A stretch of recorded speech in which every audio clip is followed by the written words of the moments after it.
Om Namo Bhagavate Vasudevaya.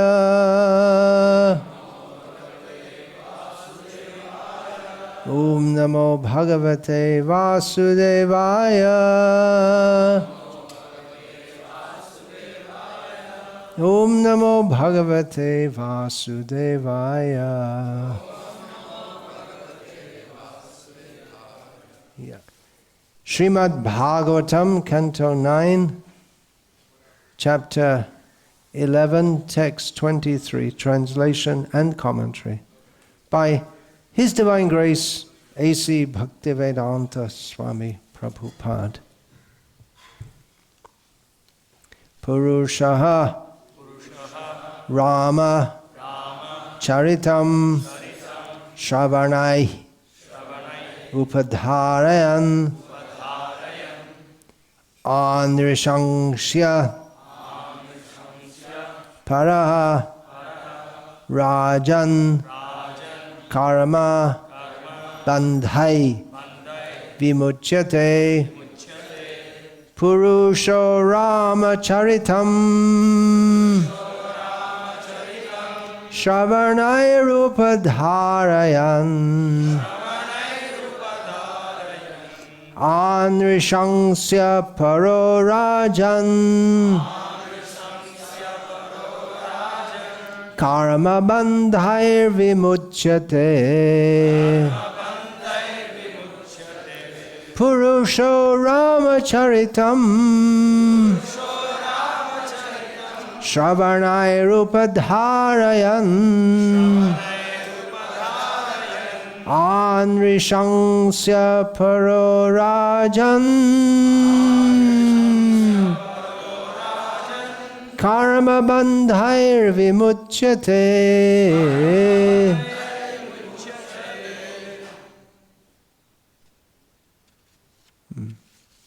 Purusho Ramacharitam Shravanai Upadharayan Anrishangsya Paro Rajan Karma Bandhair Vimuchyate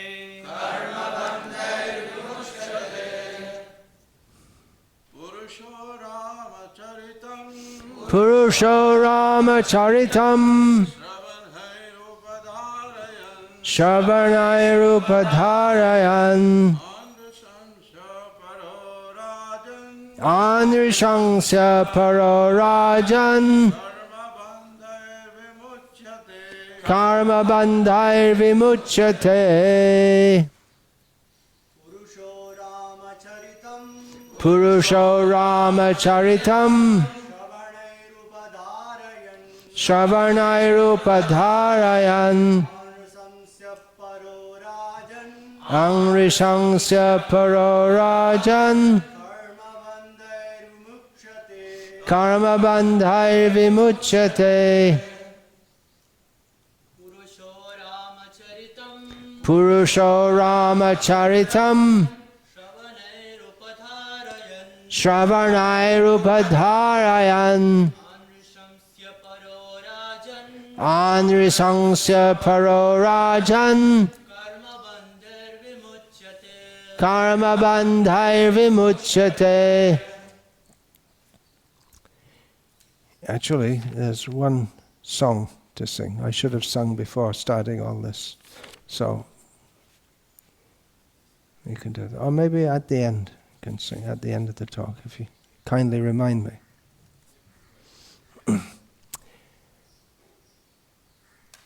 Anyone else like to chant?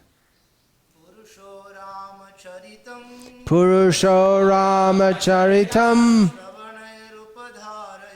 Shravanai Upadharayan Anrishangsya Paro Dharma Karma Bandhair Vimuchyate. Purusho Ramacharitam Shravanai Upadharayan anrisangsyo param dharma karma bandhair vimuchyate.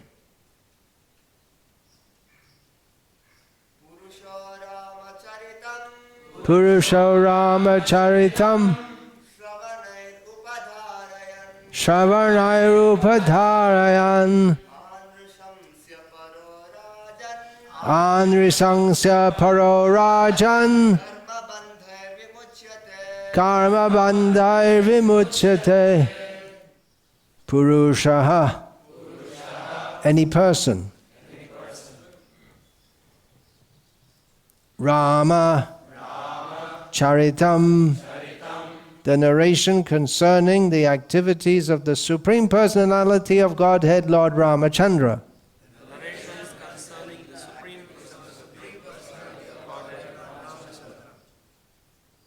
Shravanai, by oral reception.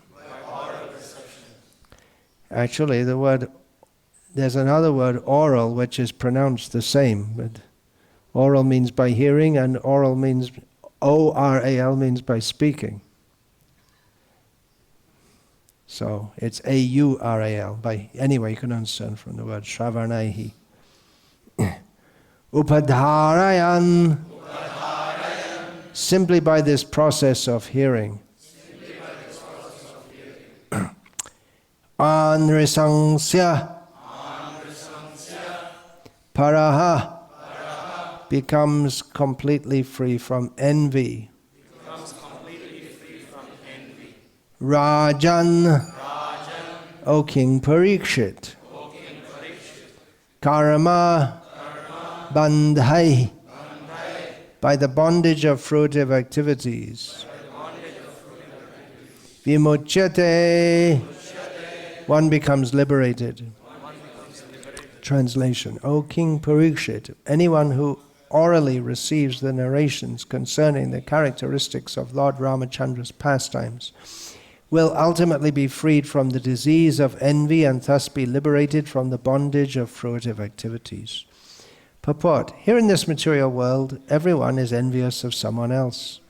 Even in religious life, it is sometimes found that if one devotee has advanced in spiritual activities, other devotees are envious of him. Such envious devotees are not completely freed from the bondage of birth and death. As long as one is not completely free from the cause of birth and death, one cannot enter the Sanatan Dhamma, or the eternal pastimes of the Lord.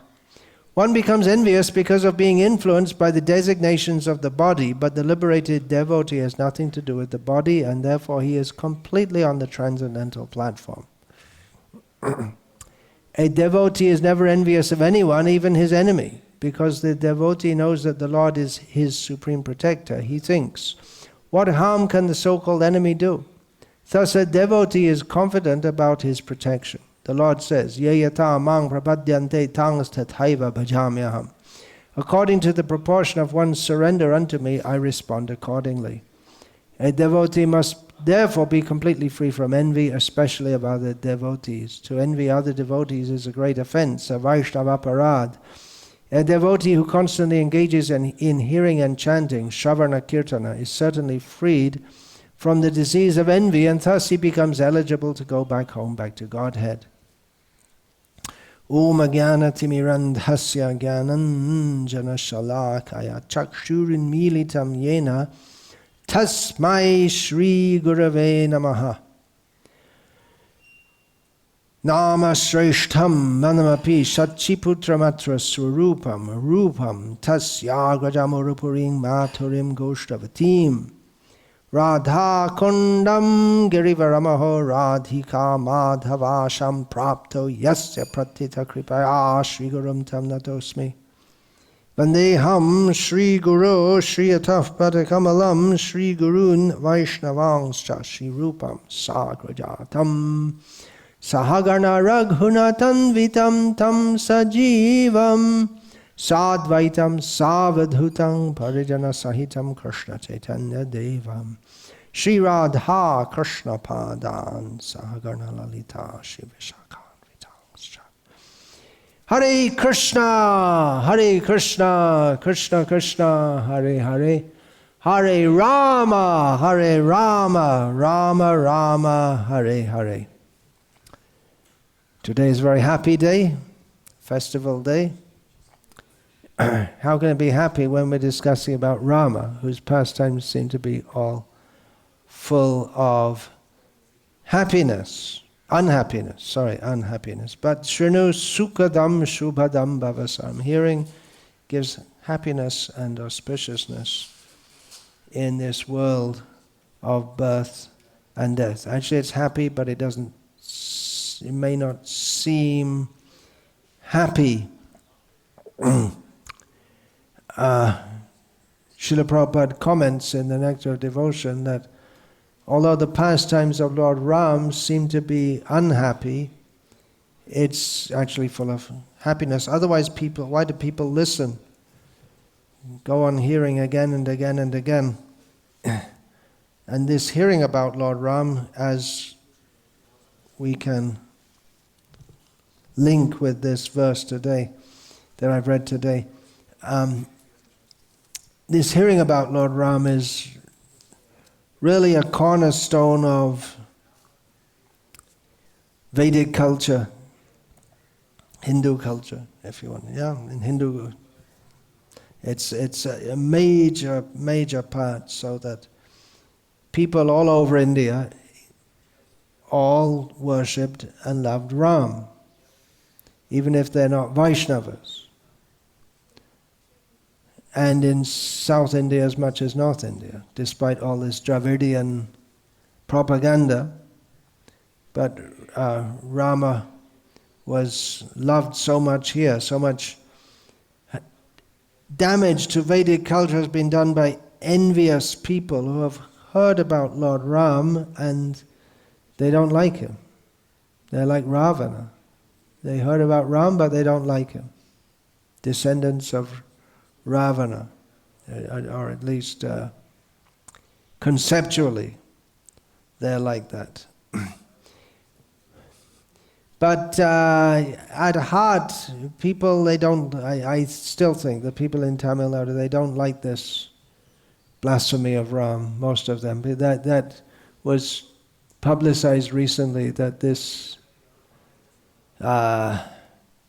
person whose statue has very enviously been placed outside the Rajagopuram at Srirangam, he had placed a garland of shoes on the murti of Rama, and that was trying to be suppressed, but that was brought out by Rajinikanth again recently, and people don't like it. They want to suppress it because they know that even though some of you want, those of you who are, you don't want, just like Ram Mohan doesn't know, you probably don't know what I'm talking about. It's all relevant to Tamil political culture more than religious culture. It's all politics. It's been exploited politically. So that was suppressed because even though people, for political reasons, have followed this person whose statue is outside the Rajagopuram. At heart, they don't like to hear of such a thing. Unfortunately, these persons, they've made a commentary, or they comment on Lord Rama's pastimes with envy. So they're not going to be free from envy. Here it's stated that one who hears this will become free from the disease of envy. So it's presumed that someone will hear with devotion. That's presumed. It's really characteristic of Kali Yuga that people recite the pastimes of Lord Rama to blaspheme him. And in so many ways, they'll blame him in so many ways of mistreating Sita, of mistreating Shurpanaka, of mistreating Ravana. he is the good guy, right? According to the retelling of he didn't really do anything. It was a small thing, kidnapping someone's wife, and why did Ram? He should have been more detached.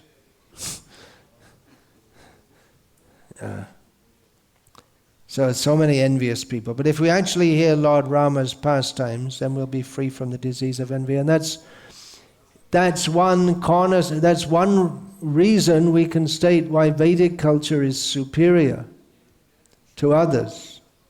Because one who hears the pastimes of the Supreme Lord, because he is free from envy, then we also become free from envy by hearing those pastimes. So shunu sukadam, it's not just a matter of hearing and it's a nice story, but shubhadam makes auspicious means what? Auspicious means to be free of the inauspicious qualities that bind us to this bhavasaram, to this world of birth and death, which means lust, greed, envy, and all these bad qualities which are within the heart. So if hearing about Lord Rama is so central to Vedic culture, and if we hear that, then we should become non-envious. Even at the social level, the dissemination of Lord Rama's pastimes, that should make for, because he is Maryada Purushottam, he has come to teach by his Rama Charita, by his activities and his character. He's come to teach how one should live in this world. Specifically as a Kshatriya, who establishes dharma. So he's shown how one should live according to dharma, how brothers should conduct themselves in relation to the elder brother, how the elder brother should be affectionate for the younger brothers, and so on and so on and so on and so on. The Rama Lila has been instrumental in establishing dharma, which is really the cornerstone of the Vedic culture. Unfortunately, we don't hear that word very much nowadays, except in relation, misuse of the word, as saying Hindu dharma, Christian dharma, Muslim dharma, which is a misuse of the word anyway. But the dharma in the sense of how we should conduct our lives in this world according to the principles given in Shastra and by the Shishta, by the great personalities of the past and at the present. That understanding of dharma is not much spoken about or articulated at the present time, which is the fall down of Vedic culture. Of course, Krishna ultimately tells us to go beyond worldly dharmas, but going beyond them, that is generally not possible unless one has become purified by following them. If we try to give up Vedic dharma without catching tightly hold of the lotus feet of Krishna, then we become fallen. The dharma is essential in human society. And Ramchandra Bhagavan comes to teach this. Unfortunately, envious people accuse him of being envious. The cornerstone of dharma is promoting non-envy. It's a cooperative society.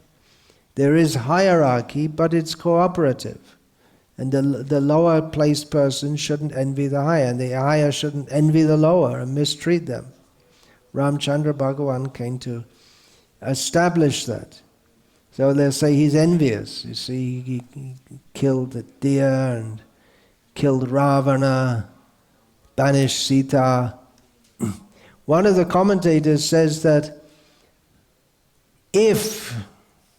supposing if, Ravana had surrendered to Rama as he was entreated to do so by Vibhishana, by Mandodari, even by Kumbhakarna. He told him, you can't defeat Rama. Then, because Vibhishana had come to Rama, and Rama said then, okay, well, after we defeat Ravana, we'll make you king of Lanka. So that it wasn't that Vibhishana was interested in becoming the king of Lanka, and therefore he left Ravana and joined Rama. He wasn't a turncoat. But as a matter of dharma, someone has to be the king. When Ravana is killed and Kumbhakarna is killed, and then it's presumed they're all going to be killed. Indrajit is going to be killed, and then Vibhishana, he'll have to become the king. Someone has to be the king. So one of the commentators, I can't remember who, said that if after Ram had said this to Vibhishana, that Ravana himself had come and surrendered to Ram, and then to keep his word for making Vibhishana the king, then Rama would have given Ayodhya to Vibhishana. He wasn't envious of Ravana. And then again you could extrapolate. Then Vibhishana would have to go to Nandigram and then say, you stay. Just like Bharat, he didn't want to take that role of the king, even though it was given to him very reluctantly by his father. He didn't want to take that role because he just couldn't do so, because my elder brother is there. So, but my father has told me. So he did so, but in a most formal manner. He wouldn't even enter Ayodhya. So in this way we see how dharma is established by Lord Rama. So one who hears Lord Ramachandra's pastimes will ultimately be freed from the disease of envy and thus be liberated from the bondage of fruitive activities. That this, of course, parallels the janma karma chame divyame vangyo veti tatvataha tyaktva dehang punar janma naiti mameti sorjana. This statement, Krishna says, one who understands my activities, my birth and activities in truth, after leaving this body, such a person doesn't return to this material world, but comes to me. So this statement from the Bhagavatam about Lord Ramachandra parallels that. So implicit in this statement, which is made here, is that one will not just hear the pastimes, but one will hear them explained properly so that one can understand them properly. If they're explained by an impersonalist who, despite a covering of Rama Bhakti at heart, is envious of the Supreme Lord because he wants to merge into the Brahma Jyoti, in which there's no bhakti left. There's no service. Savior, sevak bhav. That's destroyed by impersonalism. The who is to be served and who is the servant, and the relationship between them, that is destroyed by impersonalism. So it's necessary to hear Ramayana as it is, which is why I decided at one point some years ago to publish an edition of Ramayana in which it is the pastimes of Lord Rama are presented without the contamination of impersonalism or considering him an ordinary person. In English. At that time, most of the devotees around the world who read Ramayana, they were reading the Kamala Subramaniam edition by Bharatiya Vidya Bhavan, which is horribly mixed with impersonalism. And a very short edition was given by this Rajaji, this Rajagopalachari. Is famous. Is he still famous in Tamil Nadu? Yeah? His books are read by people still. In English and in Tamil. He was also mixed up with that Periyar fellow, although he was himself religious. But even though he was from a Iyengar background, but he wrote the Ram Leela in English at least, with some impersonal overtones. Maybe someone edited it, I don't know. He met Prabhupada in Madras, met him, and he was very appreciative of what Prabhupada was doing. You can see that conversation is there. So these editions, so I thought I should do some edition which presents clearly that Rama is the Supreme Personality of Godhead. And I was thinking of doing that when Bhima Prabhu in Bombay, BBT, told me that Purna Pragya Prabhu, who at that time was living in Goa, has made some kind of manuscript. So I thought next time I go to Goa, I'll go and meet him. And he had done. He said he told me it's pretty rough. I was going to encourage him to publish that, or ask him if I could publish it. But he said it's pretty rough. It's taken from the Gita Press edition, which the Gita Press, when they translate books, they do their very best to make it a faithful translation. But even then, some unusual ideas may enter.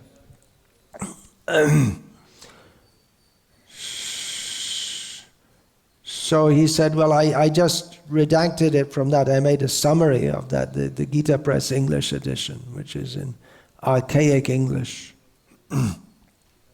He made it very nicely in simple English, but he said, I just made it for reading to the local children here, that's all. And he wasn't willing to bring it up to the smooth written form. So I asked him then if I could do it. Yeah, he said, yeah, you take it and do. So I edited with help of others, added some quotes from Prabhupada's edition of Bhagavatam and comment like that, and published it like that. At the same time, there were two other editions being published within ISKCON. One was, I believe, by Rancho Prabhu, and the other has become the most popular worldwide edition by Krishna Dharma Prabhu. But unfortunately, in that book, he presents it. It's a great story that's been very popular in India. But I specifically wanted to make it very clear that Ramayana is to be understood the way Valmiki meant it to be understood, and the way that countless generations of Rama Bhaktas, and not only Ram Bhaktas, everyone in Vedic culture knows Ramayana. They've all accepted, well, especially Ram Bhaktas, they accept him as the Supreme Personality of Godhead, and that's the way it can be understood. Otherwise one cannot properly... Then the benefit of hearing Ramayana will not be there if you think it's just some story. Some interesting story. There are so many interesting stories. There must be literally millions of books with interesting stories. But if we think it's mythology or Indian folklore, and in one sense you could say it is Indian folklore, especially the vernacular editions, it's very much part of the folk culture. But if one doesn't accept Lord Rama as the Supreme Personality of Godhead, then the benefit of hearing Ramayana, that then one will become free from the dirty things within the heart, then that won't take place. it won't awaken devotion to him. So I specifically presented this. I wrote an introduction to specifically establish this point so that people who read it, they can get the actual benefit from it. Otherwise, it's the same story in Kamala Subramaniam's edition. Must be a Tamil smarter, I guess, with a name like that. You get the story, but you don't. The devotion is quashed by the impersonalistic overtone. So I'm going to read this introduction now. How I started it. At one point in time, someone wrote an article which they published on the internet called A Tale of Two Ramayanas, which is a play on the name of one of the famous books in English literature by Charles Dickens, A Tale of Two Cities, which I won't get in discussing here now. But I know that book quite well, or I did at one point. So, A Tale of Two Ramayanas, and he contrasted how one of those editions produced within ISKCON presented Rama as a great figure in Indian folklore and this and that. He didn't come out and say he's the supreme, but I specifically did that. I wrote, I'll read this now. Lord Ramachandra is not a mythical figure, an ordinary person, or even a very great human being. He is the Supreme Personality of Godhead, the source, maintainer, and controller of uncountable universes, both spiritual and mundane. Pretty clear, right? As the Supersoul, he is present in every atom and in the heart of every living being. He knows everything. Oh, it's been retyped with mistakes. He knows everything, past, present, and future. I'll just make a note to correct that.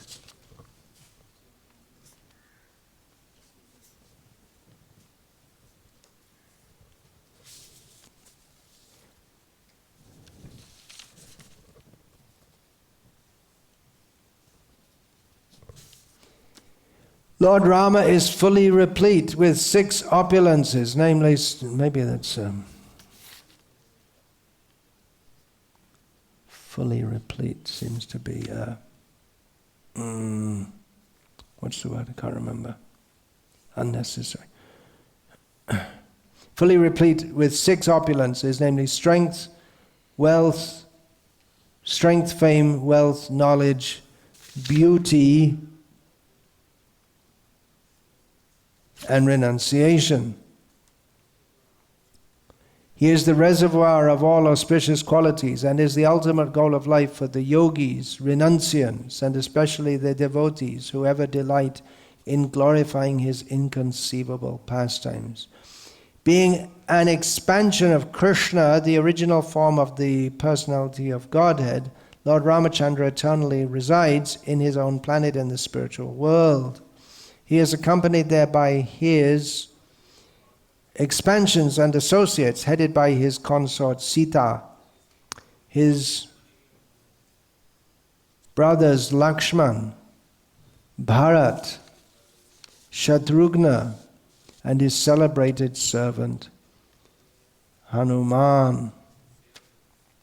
Out of extraordinary compassion for the suffering conditioned souls, the Lord occasionally descends into this material world and is thus known as an avatar, literally one who descends. The Lord explains this in the Bhagavad Gita. Yada yada hi dharmasya glane bhavati bharata abhyutanam adharmasya tadatmanam srijamyaham paritranaya sadhunam vinashaya chatushkritam dharma samsthapanarthaya sambhavami yuge yuge. Whenever and wherever there is a decline in religious practice and a predominant rise of irreligion, at that time I descend myself to deliver the pious and to annihilate the miscreants, as well as to re-establish the principles of religion, I myself appear millennium after millennium.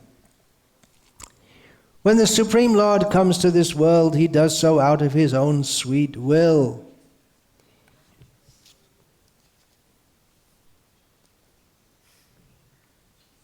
Unlike the conditioned souls, he is not forced to take a body according to previous karma, being far above the laws of karma and never even slightly under their jurisdiction. The Supreme Lord descends in his eternal Satchidananda form. Although I am unborn and my transcendental body never deteriorates, and although I am the Lord of all living entities, I still appear in every millennium in my original transcendental form.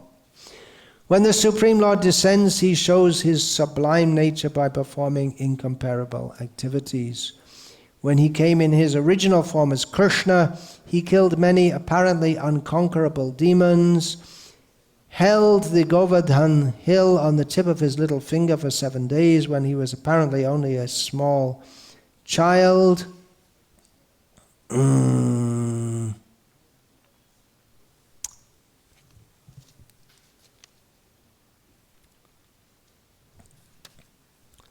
Made the sun rise again after it had set, and took his friend Arjuna on a journey beyond the edge of the universe. When he came as, he took his friend on a journey beyond the edge of the universe. Yes, just read it. Krishna comes home. Yashoda says, "Oh, what did you do today?" "Oh, I killed a few demons." Lord Brahma came, offered some prayers. "Okay, take a bath and go milk the cows. I'm cooking your supper." When he came as Vamanadev, he assumed the form of a dwarf, yet with 2 footsteps crossed over the whole creation. Assuming a gigantic form as the transcendental boar Varaha, he picked up the earth planet which had fallen out of its orbit. As half man, half lion Nrsimha, he stopped the atrocities of the demon king Hiranyakashipu by killing him. Well, that's actually one reason why he feels himself to be a human being when he comes. Because if it's just, took a half man, half lion form, killed Hiranyakashipu, what'll I do tomorrow? I think I'll cross over the universe with 2 steps. Oh, did that before. If it was, he doesn't become bored. He does the same things again and again. But he doesn't become bored. So if he's in human-like consciousness, then these things, and it presents himself as a human, then it becomes fascinating to his devotees. But he is supreme, and that is to be accepted. I read fairly recently, Satsvarup Maharaj, before he was initiated in New York City, he heard Prabhupada talking with an Indian man, and they were discussing, and Prabhupada says, Narayan has 4 hands, and Krishna has 2 hands, and they were discussing, and the Indian man was talking with him like this, as if, just like completely normal. And he was thinking, and Satsvarup, how could someone have 4 hands? But for the Indian man, it was, it's just part of the discussion. You just accept, that's all. That's all. You don't try to understand it. You just, Narayan has 4 hands. Everyone knows Narayan has 4 hands, right?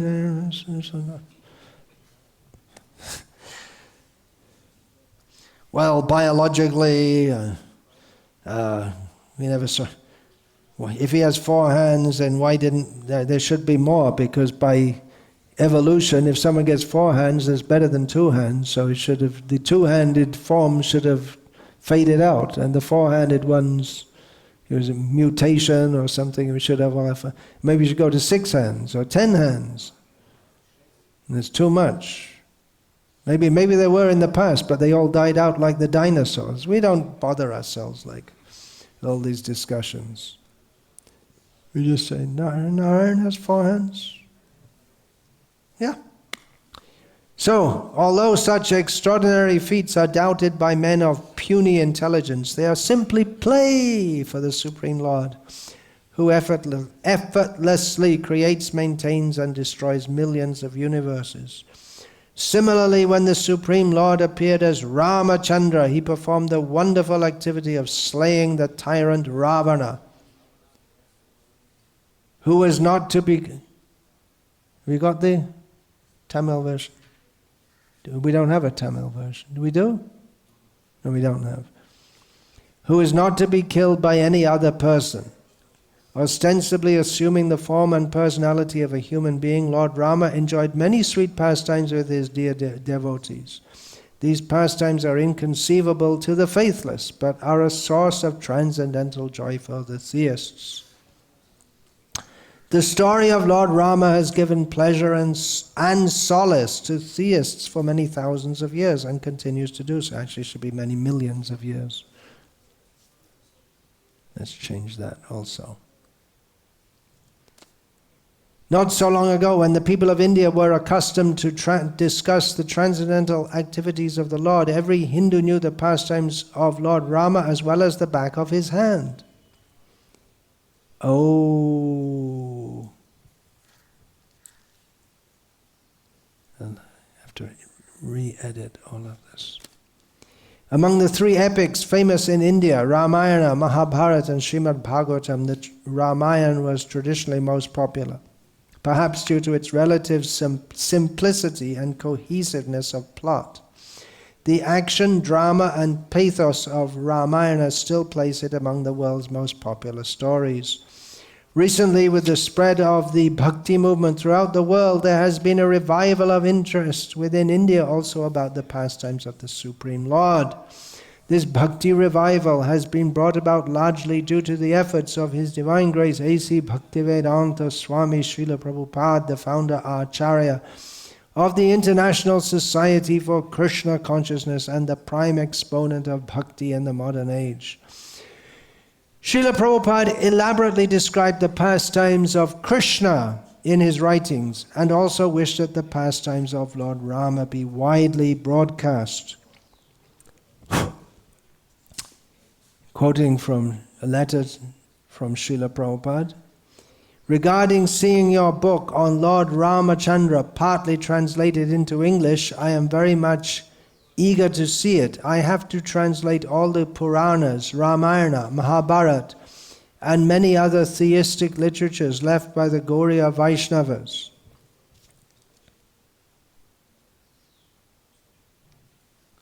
I have a great desire to translate the Valmiki Ramayana because that is authorized. It appears that in the Western countries there is a great demand for real knowledge of Vedic literature. So you are a learned scholar both in English and Hindi, and you can do this completely devoted to the service of Lord Ramachandra. Ramayana was originally composed in Sanskrit by the great sage Valmiki, and later many versions were composed in the vernacular languages of India. Unfortunately, many of the translators and commentators did not come in the pure devotional lineage of Valmiki and introduced many misconceptions and speculations about Lord Rama in their works. As a result, the pristine position of Lord Rama as the Supreme Absolute Truth Personality of Godhead remains hidden to the readers of such texts. This present edition attempts to present the pastimes of Lord Rama in their true glory. Although it is a summary study, none of the main body of the story has been left out.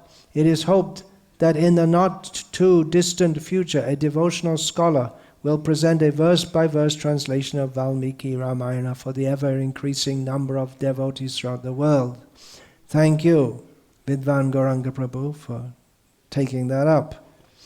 We pray that by the mercy of Srila Prabhupada, this edition of Ramayana will shower the highest fortune on its readers by awakening in their hearts loving feelings for the lotus feet of Lord Rama. We beg the devotees to bless us with their mercy so that we may also attain such a benediction. Again, it must be emphasized that the reading of Ramayana will give greatest benefit if taken not simply as an exciting story, but with the understanding of the supramundane and eternally supreme position of Lord Rama. Those who read with this awareness will ultimately attain the greatest benediction of life, that of going back to Godhead. Janma karma chame divyam evang yo veti tatvataha tyaktva dehang punarjanma naiti mameti surjuna. One who knows the transcendental nature of my appearance and activities does not, upon leaving the body, take his birth again in this material world, but attains my eternal abode. Actually, this edition with this introduction should be widely distributed in Tamil, isn't it? Due to all this misinformation that's going out. It's, Prabhupada's books, but actually it's required to refute all the wrong ideas. There are refutations here and there of all these wrong ideas. It's required, preaching against these rascal ideas. Okay, then I finish this introduction with text that is adapted from Srimad-Bhagavatam, Canto 1, Chapter 5, 26, purport by His Divine Grace A.C. Bhaktivedanta Swami Prabhupada, which someone else can read, and I'll just go and come back again. Lord Sri Rama, the absolute personality of Godhead is attractive not only in his personal features but also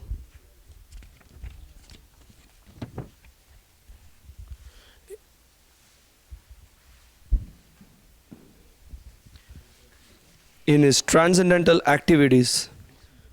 It is so because the Absolute is absolute by his name, fame, form, pastimes, entourage, paraphernalia, etc. The Lord descends on this material world out of his causeless mercy and displays his various transcendental pastimes as a human being, so that human beings attracted towards him become able to go back to Godhead. Men are naturally apt to hear histories and narrations of various personalities performing mundane activities, without knowing that by such association one simply wastes valuable time and also becomes addicted to the three qualities of mundane nature. Instead of wasting time, one can get spiritual success by turning his attention to the transcendental pastimes of the Lord. By hearing the narration of the pastimes of the Lord, one contacts directly the personality of Godhead. And by hearing about the personality of Godhead from within, all accumulated sins of the mundane creature are cleared. Thus, being cleared of all sins, the hearer gradually becomes liberated from mundane association and becomes attracted to the features of the Lord. The whole idea is that simply by hearing about the Lord's pastimes, one can become one of the associates of the Lord. One can attain to the highest perfection of life simply by attentive hearing of the transcendental pastimes of the Lord from the right sources. This process of hearing in the association of the devotees is especially recommended in this age of quarrel, Kali, adapted from Srimad-Bhagavatam, Canto 1, Chapter 5, verse 26, purport by His Divine Grace, A.C. Bhaktivedanta Swami Prabhupada. So continuing that point, that the actual message of Ramayana remains incomprehensible to those who do not accept Rama as the Supreme Personality of Godhead. Not just in a theoretical sense, but they should understand that also. Or that those who accept it, then Ram Leela is meaningful to them. Otherwise it becomes just another story. And then we want to go and watch the movies, what stories they have in the movies. The sadness of Ram Leela, pathos, and that's called karuna ras in Sanskrit, and pathos. That is very much intrinsic to Ram Leela. If it's seen as mundane, it's just some other story, love story. So many stories, love stories. Gone with the wind and this and I don't know. Trying to think of some. Romeo and Juliet, another love story. Famous love story. But what's the difference between Ram's love for Sita and Gone with the Wind, or Romeo and Juliet, or Nala and Damayanti, which is another mundane love story in Mahabharata. It's in Mahabharata, but there's nothing transcendental about it. Even for that matter, Savitri and Satyavan. There's nothing Krishna conscious about it. It teaches śrī-dharma, but it's nothing intrinsically transcendental about it. So there is a difference. We learn from the behavior of Sita, Savitri, Damayanti about the śrī-dharma, how a woman should be so faithful to her husband. Gandhari, there are so many. They're the famous chaste women in history. But if we think that the attachment between Rama and Sita is something on the mundane platform, then katam abhyudayo bhavet. If we take Ram Leela to be some activity of karma, the karma of some person within this world, without understanding janma karma chame divyam, Krishna's activities are transcendental. Or if we take Rama to be a jnani, there is that this Chaitanya Mahaprabhu beat Advaita Acharya for teaching Yoga Vasishta, which is a work in which Ram is apparently learning all about how he's in Maya. Everything is Maya. Everything is all one. Everything in this world it's impersonal. So Chaitanya Mahaprabhu didn't like that. So if we accept Rama as being a mundane person or an impersonalist, funny idea, huh? It must have been a prominent book that Advaita Acharya was teaching it. Then bhukti mukti spriha yavat pishachi hridi vartate tavat bhakti sukhasyatra katam abhyudayo bhavet. We may get some inspiration on the mundane platform to be a dharmic person. That also impersonalists, they promote, maybe more than Vaishnavas, they promote dharma, worldly dharma.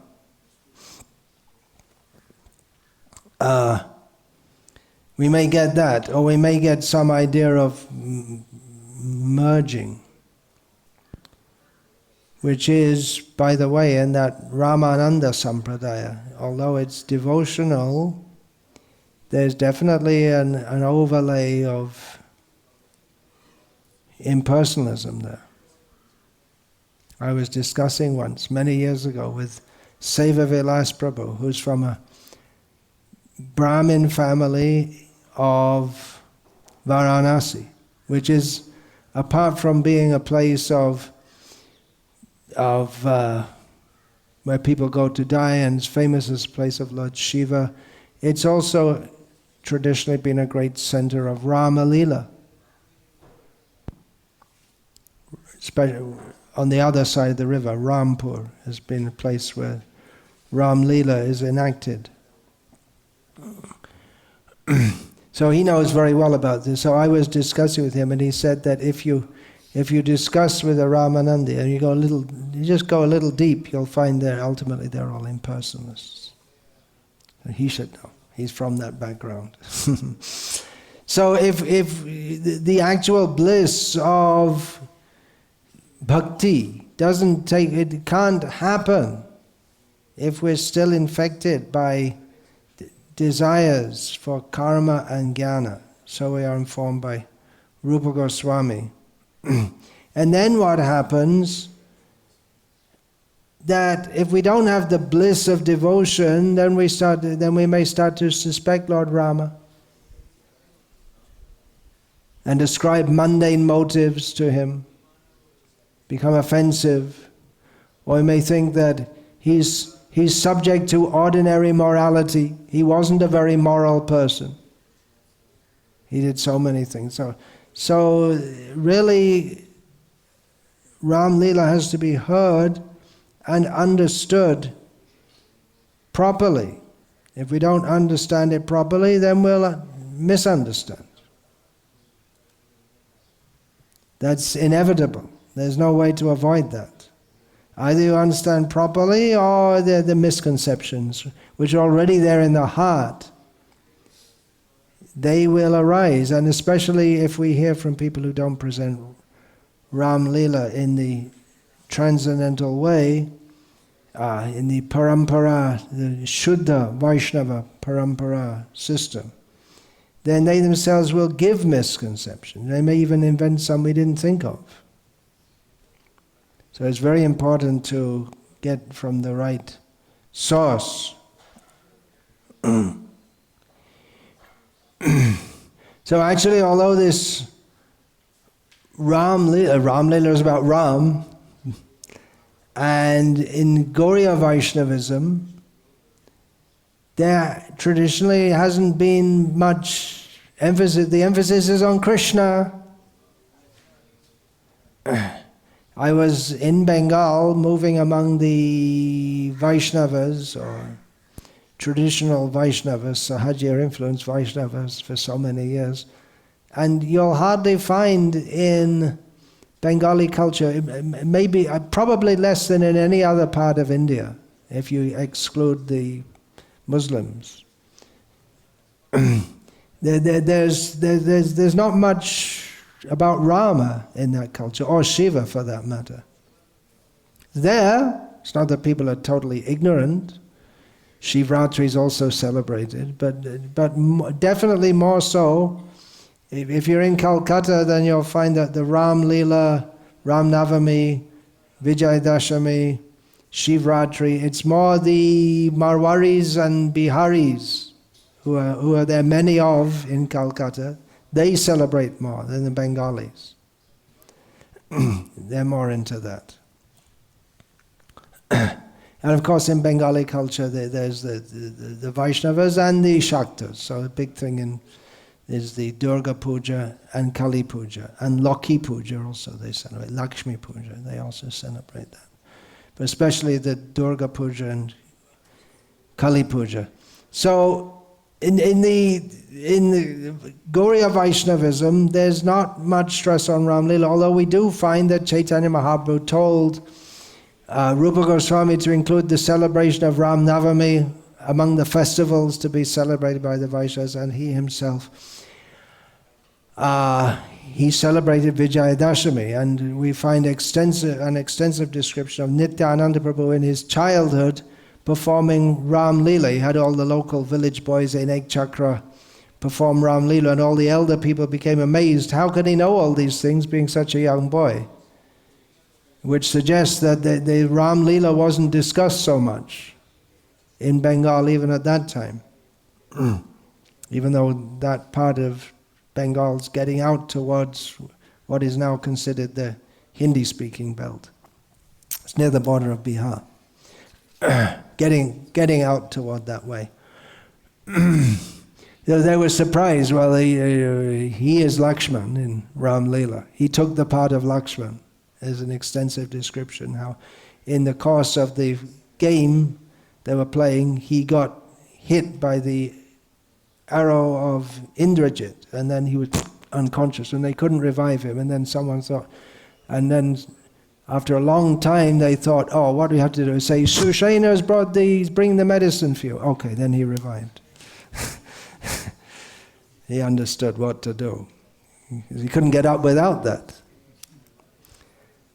So anyway, the Ramayana, even though it's not central to Gauriya Vaishnava culture, as it is, for instance, in Sri Vaishnava culture, in which Ram Leela is very prominent. Maybe not as much as Krishna Leela, although there are... Anyway. But Ramayana is better, through Ram Leela, through Gauriya Siddhanta or Sri Vaishnava Siddhanta, but especially through Gauriya Siddhanta, because in Gauriya Siddhanta is emphasized rasa vichar. And the charm of Ramayana is the feelings, the rasa. The story is exciting, good, exciting story. But it's the feelings that are generated, which can be understood best through the teachings of the Gauriyas. Now there may be a problem in doing so, inasmuch as we find that our Gauriya Acharyas say that we should be one-pointed in our worship of Krishna. Just concentrate on Radha Krishna. Don't even think of Dwaraka, what to speak of Ram Leela and other things. So how are we going to...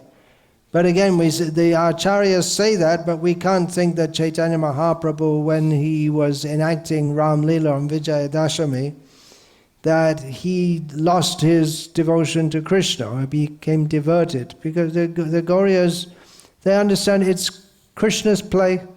He takes various forms for playing. And Ram Leela had to be there also, so that the gopis in Vrindavan, they could chastise Krishna. In one of the ways they chastised him. Oh, we heard from Purnamasi that in your last life you were Ram, so you were cruel to women even then. You're cruel to us now. You see, you had the nose of Shurpanakha cut off and you banished Sita. You're a terrible person. Life after life, you're giving so much trouble to women. And you see, and as Vamana, Bali was a very good, pious king, and you just cheated him. What kind of person you are? You need to go and get some psychological advice. They didn't say that. Probably they would if they were 21st century gopis. Fortunately, they weren't. Stick him in prison.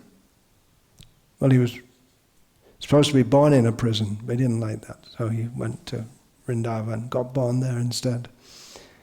No, he was born in the prison. Well, some people say. Some people in Mathura, they say he was born in prison. They don't know. Anyway, it's all part of Krishna likes to be right, and also in the, where is that? The Pavan Sarovara. The gopis are saying, you see, you're talking, you're such a big man, you're Supreme Personality.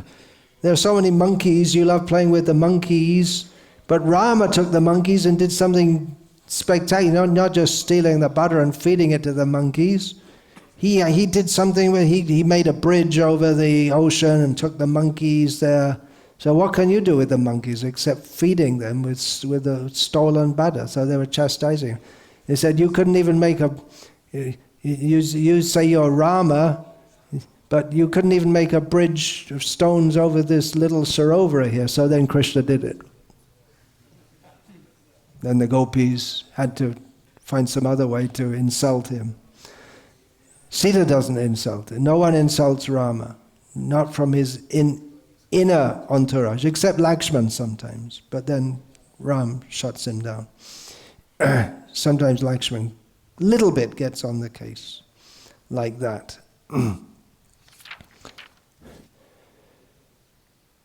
So this, the feelings, the feelings, that's for the Gauriya Vaishnavas, that's the essence. That's why Krishna Jate Kela, Sharvatam Nara Lila, Nara Bapu Taha Sharup, that of all the forms of the Lord, which is the best? Can't be Krishna, because Krishna is just a man. Narasimha, very powerful. Or Krishna's only got 2 hands, Narayana has 4 hands, so it must be Narayana. There may be discussion, but the Gauriyas accept Krishna as the man, the human-like forms. Why is that? Because in the human-like forms, of which Krishna and Rama are prominent, and Chaitanya Mahaprabhu, and Vamana, well, he appears among the demigods, and then there's Parashuram, Balaram, Buddha, not much ras. There's no ras in. If there's any ras, they'll snuff it out, blow it out, nirvana. No. Kalki, yeah, but really the rasa is there in Krishna Lila and Ram Lila, and it's full of pathos, this karuna ras. It's full of sadness. It starts off happy, and then, but the story doesn't really get going until the sadness gets there, with Ram being banished to the forest, and then all the inhabitants of Ayodhya, yugayatam nameshena, every moment they're feeling in the separation of Rama. Dasharath couldn't take it at all, just passed. So it becomes sad, then it becomes a little bit happy again, Rama and Sita are living happily in the forest, but that also gets spoiled.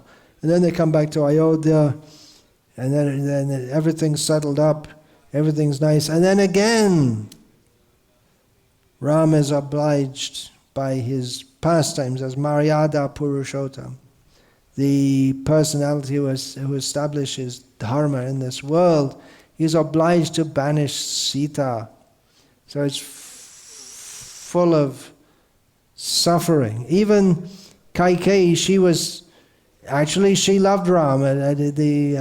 I believe that's in Kamban Ramayana, that is emphasized, that Rama was close to Kaikeyi more than his own mother. It's in Kamban Ramayana. And then Lakshman was it Lakshman or was close to Kaushalya? Lakshman was very close to it. Kamban sees that. So Kaikeyi also loved Ram, but just by whatever, the Leela Shakti, she became influenced by this mantra, and but Rama, he always referred to her as his mother, and Lakshman wanted to kill Kaikeyi and Dasharath. Dasharath's banishing you, well, better kill him. It's Lakshman. And Rama said, no, she's my mother. She always saw like that. So it's inconceivable how Kaikeyi could do that. Even no bad thought had come in her mind, especially toward Ram. She's from noble parentage, a very cultured family.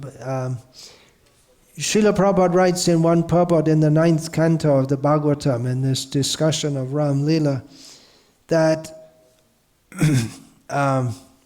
Rama, by his pastimes, even though they're completely transcendental, he teaches how, by being attached to women in this world, one has to suffer so many tribulations. So we can also deduce from this that one aspect of this material world, why so much tribulation from being attached to a woman, which causes one to be tied in this material world, attachment to woman. Not necessarily even for sex, because you see old people, old men are attached to their wives, and when there's no question of sex at that age, except maybe in this absolutely insane modern world. But It's an emotional attachment, but that binds one to this material world. But another thing we can deduce from this, from Ram Leela, is the fickleness of women. That even Kaikeyi, she was very happy to get the news that Ram would be coronated, but just a little poisonous talking from Manthara, and she completely changed her whole outlook, to the point that she didn't even mind if her husband died, which he did. Just out of some fickleness. And even Sita, she's the supreme personality of the consort, expansion of Radha. So she also, why did she insist? You get this, dear? Rama could understand there's something wrong here, but he became obliged by his wife, and Lakshman, then Sita insisted that Lakshman go, hearing the Maricha make that sound as if he's Ram in trouble, and Lakshman said, no, no question, no, there's no problem. And then she accused him horribly, unfairly. Although Lakshman had never shown any trace of any lusty desire toward her, or any trace of any enmity or envy of Rama, but Sita accused him of this fickleness and unreasonableness. Of course, it's not absent in men, but it's especially expected in women. And I don't know that much about it because I don't associate much, but we learn from Shastra about this, so we accept that. Lakshman never held any grudge against Sita. He gave his life, actually. He was dead, apparently, for her sake. So Lakshman also showed that. Lakshman also showed dharma. When he wanted to kill Dasharath, that was also one aspect of dharma. That someone, guru apyavaliptasya karya majanata utpanna pratipannasya parityago vidhiyate. Even a guru, if he acts wrongly, instructs wrongly, or falls down from his position, should be rejected immediately. And Kshatriya dharma is, as Srila Prabhupada writes, that one should not, a Kshatriya will not hesitate to kill even his own brother, if required. It's in Kshatriya dharma it may be necessary. Parashuram, who took birth as a brahmana, but due to the mix-up of the payasam, then he had the nature of a Kshatriya. That was 2 generations before. Then he had the nature of a Kshatriya. So he killed his mother, and that's praised, that nirvichara, without concern. He accepted because his father told him he did that. And of course, Parashuram knew that my father is so powerful, he'll be pleased with me, he'll ask me for a benediction, and I'll ask him to bring my mother back to life, like that. So the fickleness of women can also be understood. For so many points of dharma, if it can be understood from Ramayana. It's not an ordinary story. It's the most instructive for us how to live in this world. And of course, when Lakshman, he wanted to kill Dasharath, but he didn't just go and do it. He said to Rama, I'm going to go and do it. And then Rama told him, no, don't do it. So Lakshman did what he was supposed to do, and if Rama permitted, he would have done. He wanted to do it.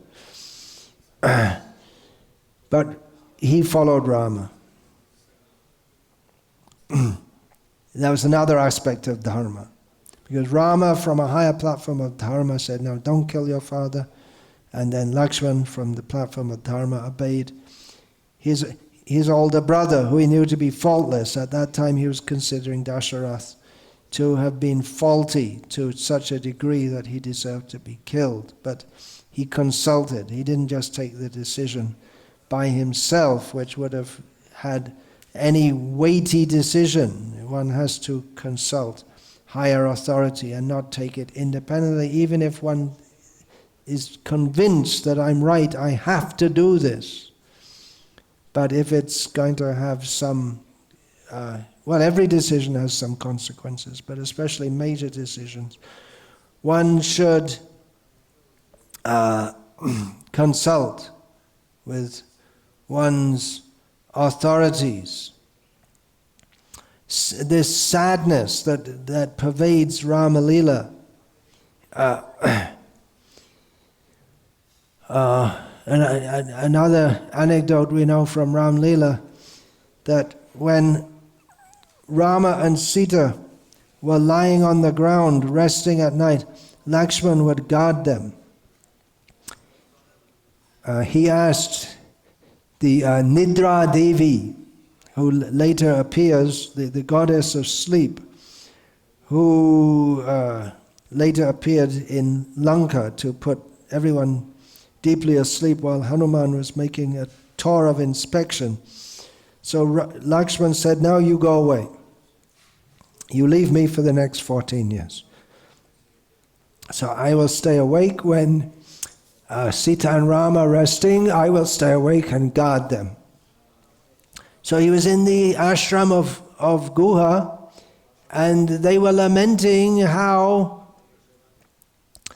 Sita and Rama, they lived in the palace, they should have all comfort, and now they're lying on the ground, they're resting on the ground. Of course, Lakshman, with whatever grass and everything, he made as comfortable a bedding as he could. And especially Sita, because Kshatriyas, they live in opulence, but they have two sides. They can live in opulence, and then they can take great suffering and difficulty also when they're out on the battlefield and fighting. And there's not just opulence; they have to take the difficulty also to be a bona fide Kshatriya. And Rama and Lakshman they were already accustomed to that because they had gone with Vishvamitra. So Vishvamitra took them. He didn't have any luxurious beds to offer them or any such thing. They would lie down at night on the ground, and they were quite happy to do so. So for Ram, that wouldn't matter so much, although Lakshman didn't like to see him lying there. But especially for Sita, Sita was very happy, actually, to be with Rama. She wouldn't have that much opportunity if she was there in Ayodhya, because the women stay in their place and the men stay in their place, and they don't mix that much, even if they're married. But in the forest, she was very happy. She could associate with Ram all the time. So she was happy, but Lakshman was very unhappy seeing how and Lakshman and Guha together, they were lamenting how they have to just lie down on the ground, and we can't do anything more than that. And of course Ram had taken that vow also, because living in the forest, there were proposals that, we can make a nice situation in the forest, but no, I'm living in the forest. The idea of going to the forest is not to live in comfort. So he matted his hair and took the bark clothing, and he took the austerities of that life. He didn't want to convert it into a comfortable situation. So Guha and Lakshman, they were saying, so much distress seeing Sita and Ram lying on the ground, but there was so much more distress to come. They couldn't have imagined at the time. It got worse and worse.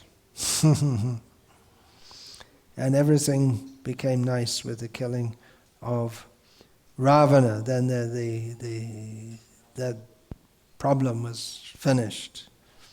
And then Rama could go back to Ayodhya. And then again, something came up.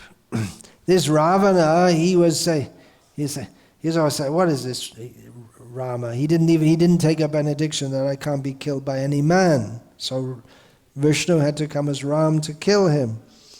But he says, who is this? Again and again and again he was warned, don't take him to be like an ordinary man, he's so powerful.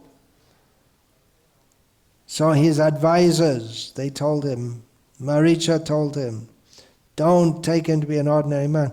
But during the war, he was sitting in his palace thinking, a bunch of men and monkeys, I'm not going to go and fight them. It's below my dignity.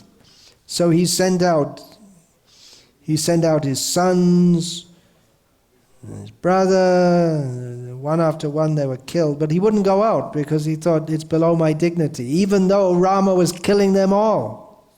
He didn't wake up to the fact that he is not just a human. He's so powerful.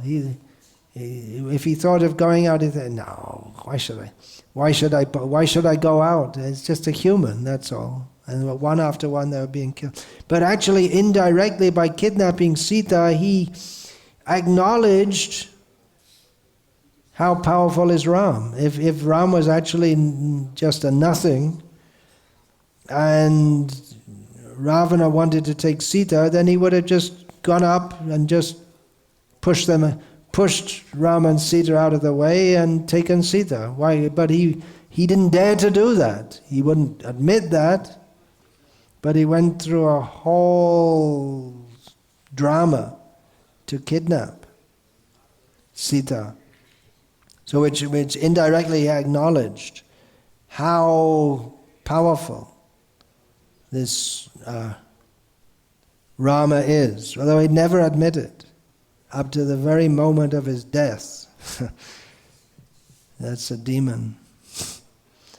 A very deep, demoniac spirit. So there are so many things we have to learn from Rama Lila. It's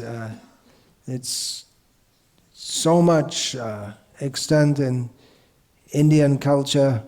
Now during this lockdown, the Doordarshan TV, government TV company, they're again showing the Ram Leela. I believe, I didn't just saw the headline, they're showing it from the 1980s. They're showing it again to give people something to be satisfied with while they're locked down. So maybe that's good, I see. Some edition of Ramayana. So there are so many things to be learned from Ram Leela. It's his own pastimes, but it's his pastimes of establishing Vedic culture, Vedic dharma. So it's meant for learning from. Krishna Leela is not like, well, especially Krishna's Gopi Leela. That's not meant for learning. What do we learn from that? It's beyond learning, and it's definitely not to be imitated. It's just Ananda Chinmaya Rasa. Ram Leela is also Ananda Chinmaya Rasa. But Krishna Leela is not for imitating. The rascals, they imitate Krishna's pastimes of dancing with the gopis. Why don't they imitate Rama's pastimes of protecting his wife? Because they're rascals, that's all. Just one thought I had this morning, that Gaur-Nitai, on this day they could have some bows and arrows. Rama and Lakshman. But we find in Chaitanya Charitamrita that Chaitanya Mahaprabhu, he enacted Ram Leela. He actually took the role of Hanuman on the Vijayadashami day. And Nityananda in his childhood, as I mentioned, he took the role of Lakshman. Anyway, it's a thought, because when they're in that mood.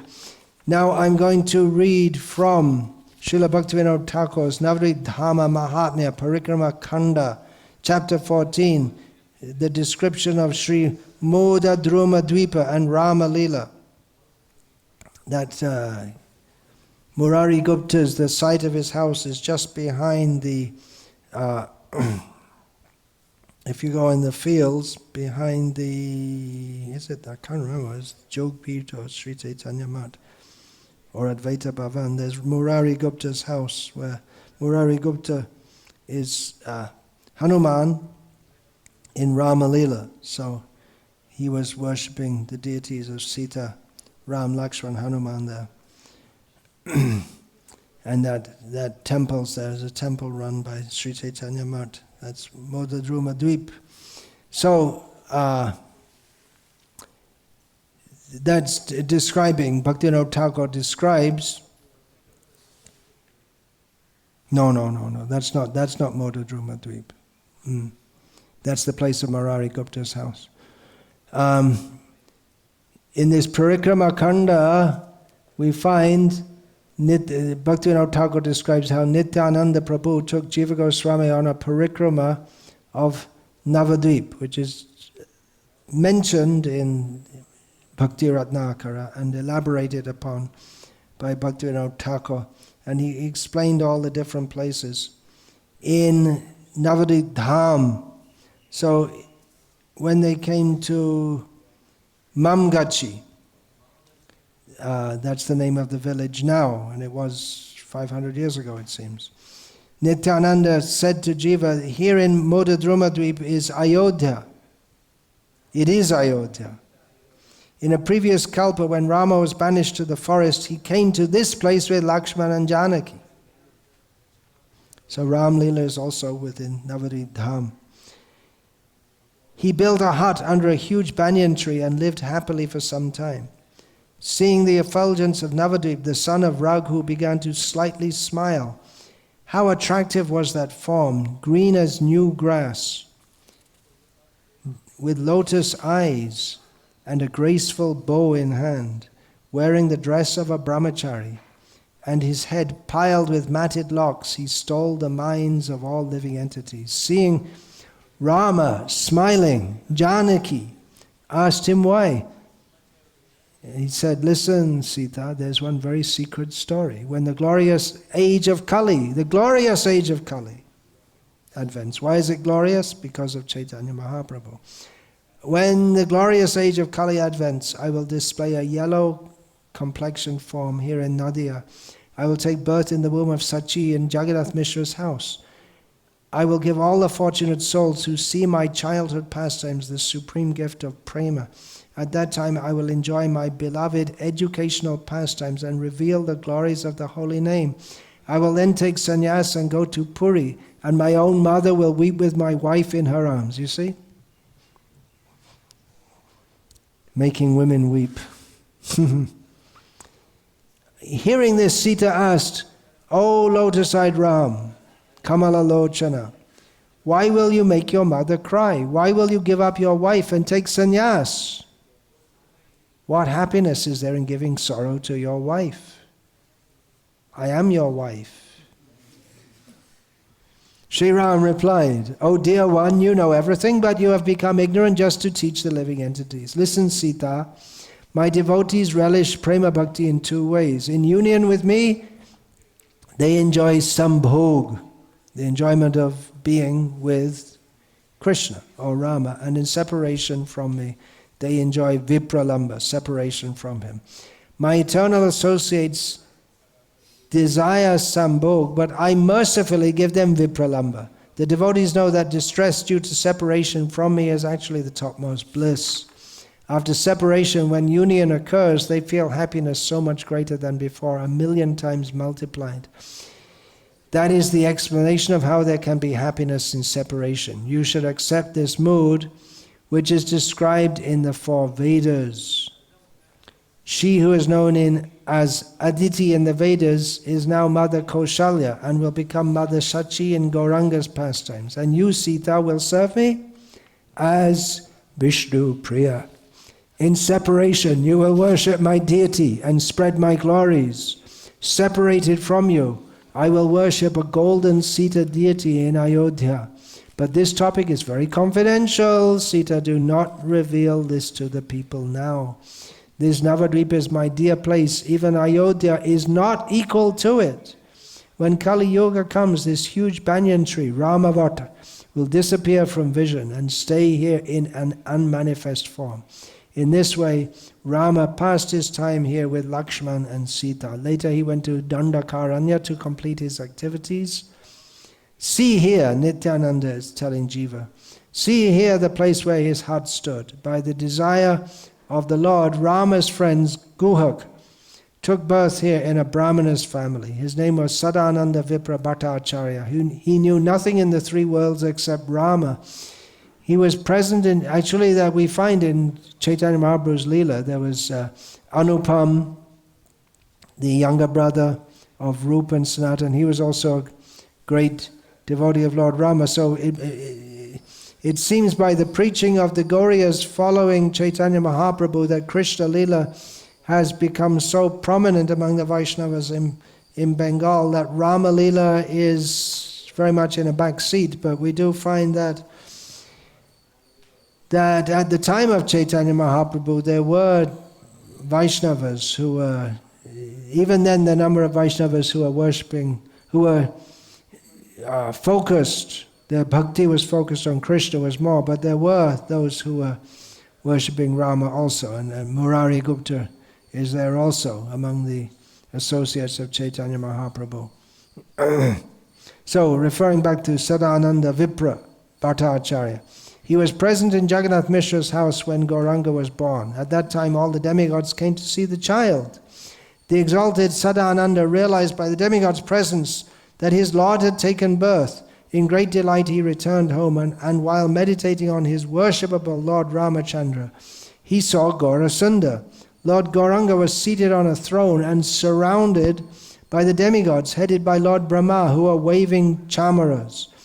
Then Sadananda saw Ramachandra, green as grass. On Rama's right was Lakshman, the abode of Ananta. On his left was Sita, and in front was Hanuman. Seeing this, the Vipra understood the truth about the Lord. The Vipra went to Mayapur in great ecstasy, and unseen by anyone, he feasted his eyes on the form of Gauranga. Blessed am I, dhanyasmi, blessed indeed. Ramachandra is present before me, dhanyosmi, is present before me as Gaurachandra. Later when the Sankirtan movement started, Sadananda took part by dancing and chanting the name of Gaura. Hare Krishna! Shri Sita Ram Lakshman Hanuman ki jai. Srimad-Bhagavatam ki jai. Srila Prabhupada ki jai. Hare Krishna. Comments, questions? The song. Okay, thank you for reminding me. So what we'll do, we'll sing it all together? No, yes or no? Okay. Means I'll sing and then you follow. And then one time I'll just sing it without you singing. Okay, you can go on. All two of you present here can go on playing the mridanga and kartal. Oh, there are three. Okay, so two of you can play kartals and one play mridanga. So do you all have access to that? As opposed to sitting with your back to Rama and Lakshman. Don't do that. Oh, let's read the translation first. Glory to you. This is a Gauriya Vaishnava song sung in, what is it, Brajbuli, similar to Bengali, by the famous Gauriya poet Govinda Das Padakarta. So there are among the thousands and thousands and thousands of kirtans which have been composed in praise of Chaitanya Mahaprabhu and Nityananda and the associates of Lord Chaitanya and Radha, Krishna. There's at least one in Bengali or something like that by Govinda Das. Jaya śiba sundara biśwa parāt-para paramānandānanda-kārī. Jaya śiba sundara.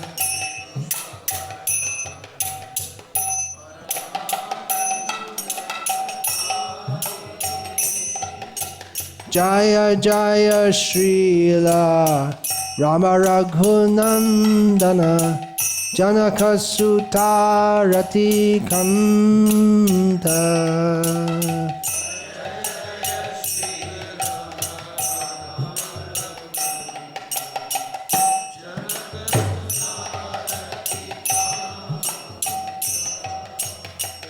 Sura, nara, bānara, khacara, niśākara, yachu, guṇa, gāya, ananta.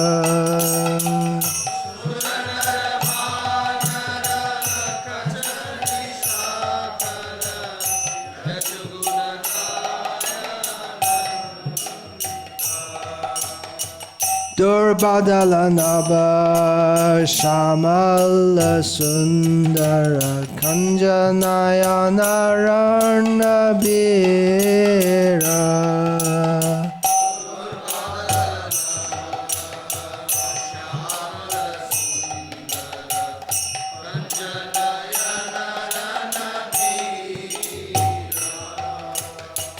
Pāme dhanur-dhara Daine niśākara jaladhi koti gābhīra.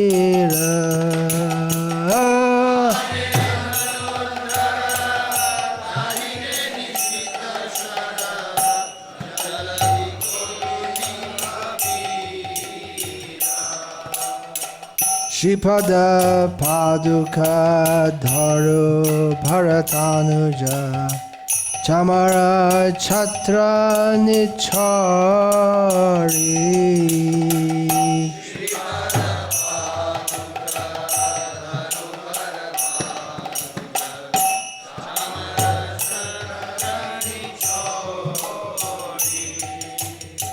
Śiba chaturanana shanaka-sanatana shatamokaraha kara-joḍi.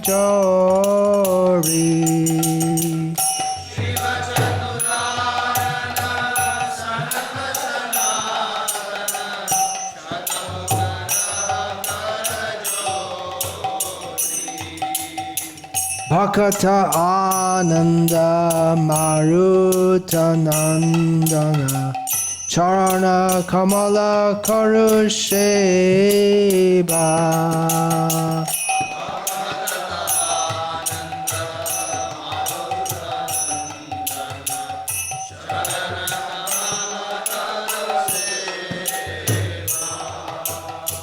Govinda Hridaya abhadharana Hari Narayana Deva.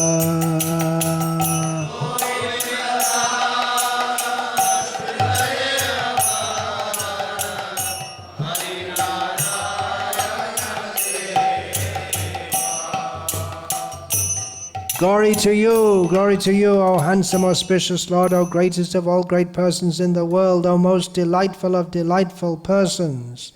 Glory, glory to you, O handsome Lord Rama, O descendant of Raghu, O beloved of Janaka's daughter, O Lord, whose glorious mercy to the demigods, humans, monkeys, witches, and night-roving demons is praised by Lord Ananta Shesha. Glory to you, O Lord, handsome and dark like a new monsoon cloud. O lotus-eyed one, O hero on the battlefield, O Lord who holds a bow in your left hand and a sharp arrow in your right hand. O wise Lord, deeper than millions of oceans. Glory to you, O Lord, whose sandals were worshipped by your younger brother Bharat, worshipped with a parasol and a chamor whisk.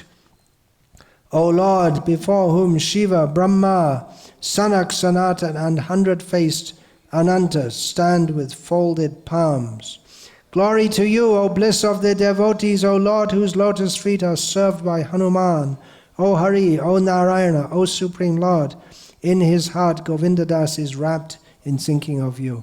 So I'll sing it now, just me, so you don't sing, but you can play this. Jaya śyāmala-sundara biśwa parāt-para paramānandānanda-kārī Jaya Jaya śrīla, Rama raghunandana, janaka-sutā-rati-kānta, sura nara bānara, khacara niśākara, yachu guṇa gāya ananta, durbādala nava śyāmala-sundara, kañja-nayana raṇa-bīra, bāme dhanur-dhara, dahine niśākara, jaladhi koti gabhira, śrī-pada paduka dharu bharatanuja, chamara chhatra niśākara, śiba chaturanana, sanaka sanatana, shatamukha kara-joḍi, bhakata ananda, maruta-nandana, caraṇa-kamala śyba, Govinda das, hriday abhadharana, Hari Narayana Deva.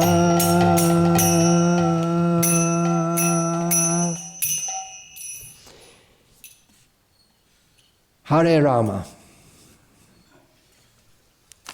Vanta kalpatarubhyascha kripa sindhuveva cha patitanam pavanebhyo vaishnavebhyo namo namaha.